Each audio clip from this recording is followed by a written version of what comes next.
O feriado de Nossa Senhora atrai multidões de fiéis à Aparecida todos os anos, no interior aqui de São Paulo. Já o presidente Jair Bolsonaro, candidato à reeleição, e Geraldo Alckmin, vice de Lula, estarão hoje na Basílica de Aparecida para falar sobre as movimentações políticas nesse segundo turno. E a gente conversa agora com o professor Adriano Cerqueira, cientista político e o professor do IBMEC de Belo Horizonte. Tudo bem, professor? Mais uma vez, bem-vindo aqui ao Jornal da Manhã. Como vai? Bom dia.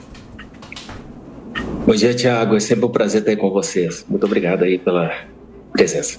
Professor, inclusive tem uma entrevista com o cardeal aqui de São Paulo, Dom Odilo, falando sobre a participação dos políticos e essa discussão em relação às igrejas, o voto dos fiéis.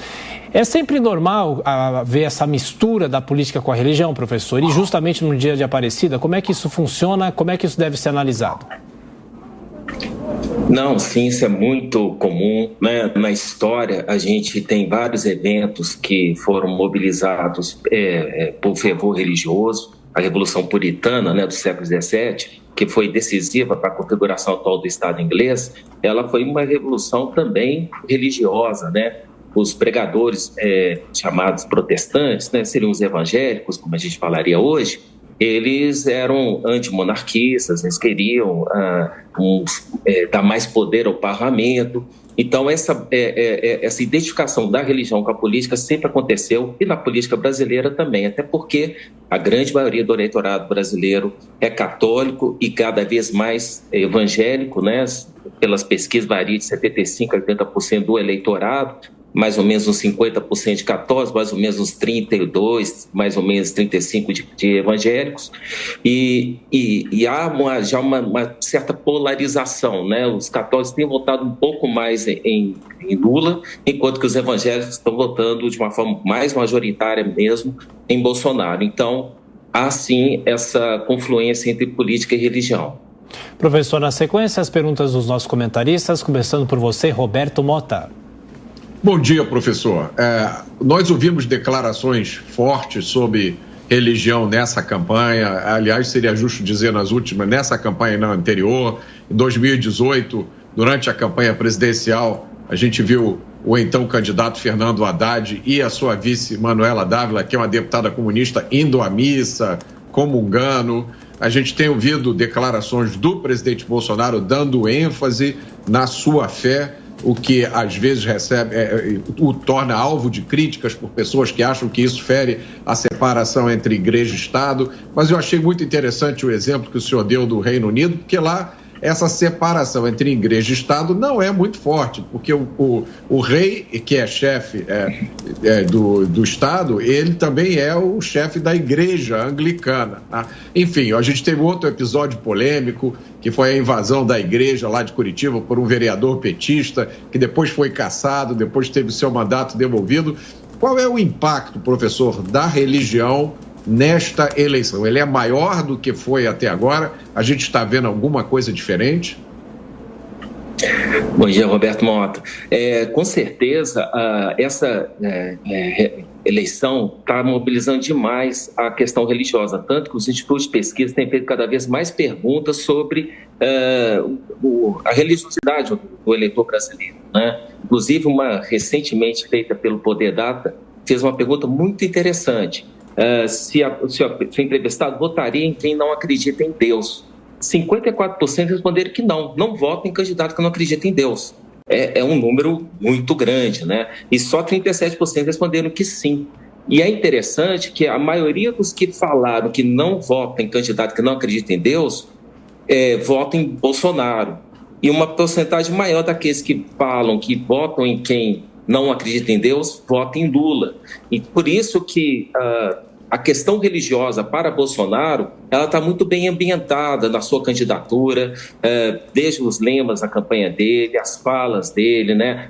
Ele é católico, a presença da esposa dele, Michele Bolsonaro, como evangélica, tem sido muito importante para impulsionar o voto entre os evangélicos, né? Bolsonaro está tentando, pelo menos, repetir a performance, né, de 2018. Então, a gente vê o Bolsonaro muito à vontade com temas e valores religiosos. Já Lula, ele tem um desafio de como a candidatura dele foi construída naturalmente, vamos colocar assim, em torno desses valores, ele tem se esforçado mais em se mostrar mais próximo desse eleitorado. Mas, de qualquer modo, nessa disputa tão religiosa assim, Bolsonaro está muito melhor ambientado pela sua candidatura e, com certeza, ele tem uma boa vantagem sobre Lula. Claro que sempre vai haver críticas, né, falando que a igreja não pode, religião não pode ser misturada com o assunto do Estado, mas mais de 80% da população é religiosa e se as instituições republicanas devem representar bem a população, os valores religiosos devem estar, sim, bem abrigados pelas nossas instituições, é o que eu entendo. Professor, só acrescentando, além de Dom Odilo, que se posicionou aqui em entrevista para a Folha de São Paulo, Dom Orlando Brandes, que é arcebispo de Aparecida, também fez a mesma crítica dessa mistura da política com a religião. Adriana. Amanda Klein. Continuando nessa esteira, eu acho que é preciso a gente fazer algumas distinções aqui. O que o Dom Odilo Scherer faz hoje, fala em entrevista à Folha de São Paulo, o arcebispo de São Paulo, é sobre a instrumentalização da fé. Ontem a CNBB também emitiu uma nota muito dura, quando o senhor fala que o presidente Bolsonaro está muito ambientado na questão da religião.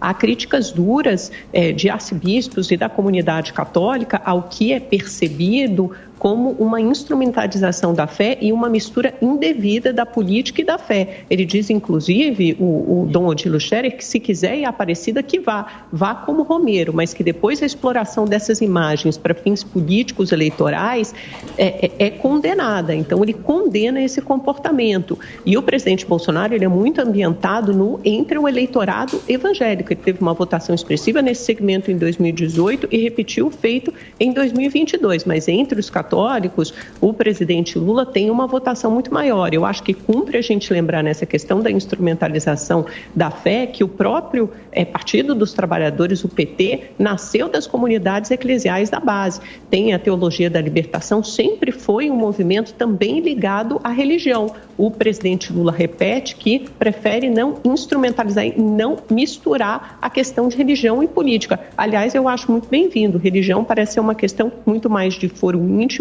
não deveria ser explorado com esse caráter político. Agora, só depois dessa pequena ressalva, professor, o que eu queria lhe perguntar, na verdade, aproveitando que o senhor é de Belo Horizonte, perguntar um pouco sobre a sua casa, Minas Gerais, que é um terreno sempre de disputa.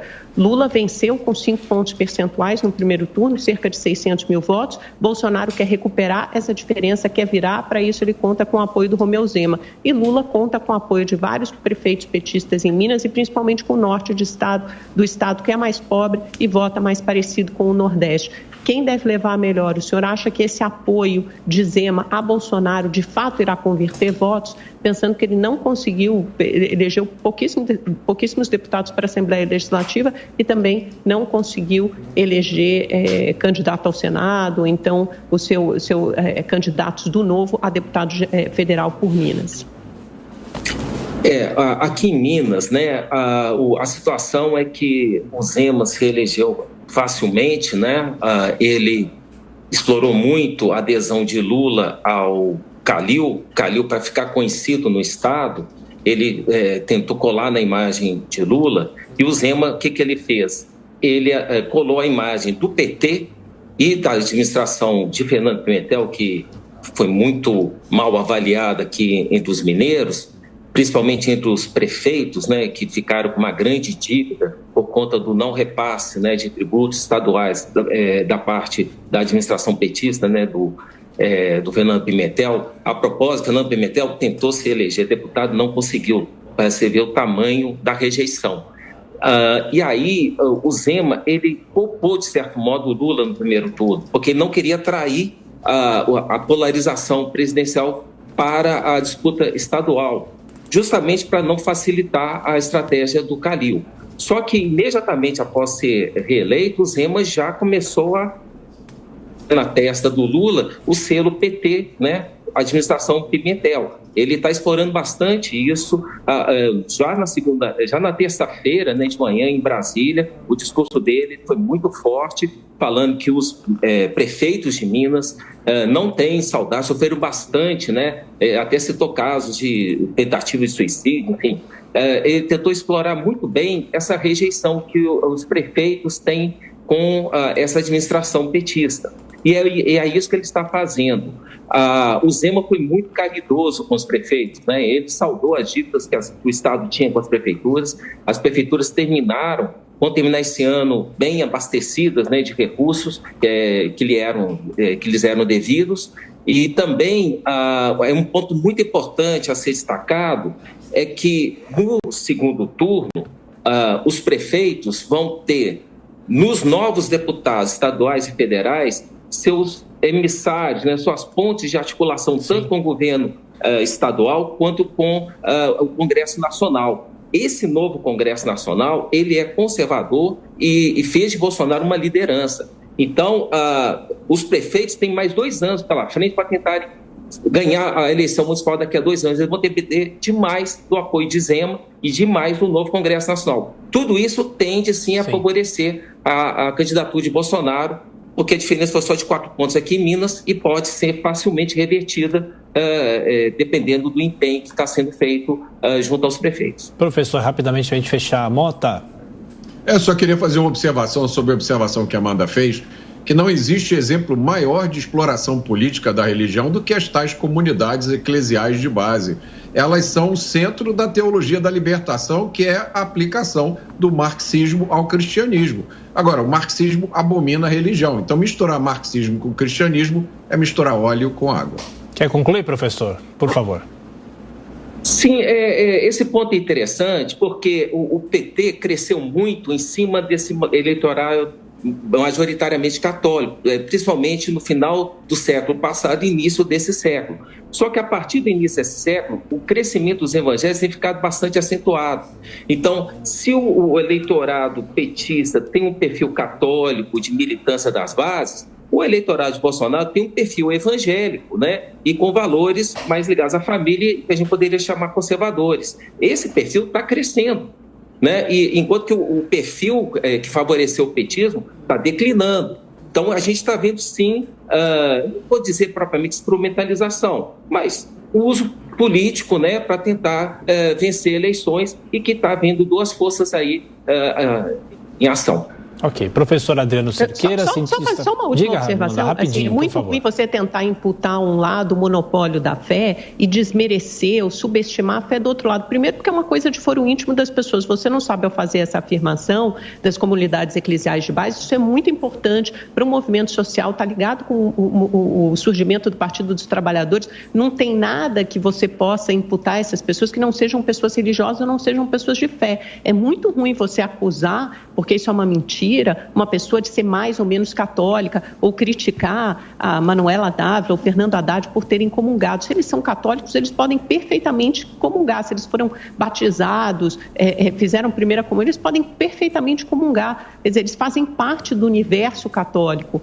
É muito ruim. Por isso que é ruim quando você adota a religião e mistura com política, porque você entra num terreno, num campo minado, que estritamente só diz respeito à vida íntima e pessoal de cada um.